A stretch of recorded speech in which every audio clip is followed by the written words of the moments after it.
నాకు నిజంగా చెప్పాలంటే ఒకసారి నాకు ఇది నేను చాలా ఆనందంగా ఎంచుకున్న శాఖ. నేను ప్రభుత్వ ఉద్యోగ కొడుకుని, ఆ జీతాల మీద నేను పెరిగిన వాడిని.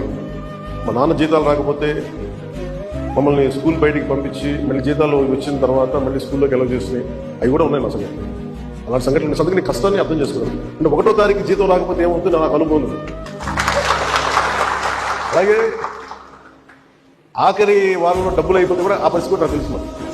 పొరపాటున మేము ఏదో ఇవి జరిగిపోయినాయి కానీ మేము ఇలా ఈ సినిమా రంగంలో ఉండటం వల్ల బేసిక్గా చాలా సాధారణ స్థాయి నుంచి వచ్చాం కాబట్టి అన్నిటికంటే కూడా సాధారణ స్థాయి మాకు భగవంతుడు ఇచ్చి వచ్చిన మమ్మల్ని తీసుకొచ్చిన సాధారణ స్థాయి కష్టాలను మేము మర్చిపోం.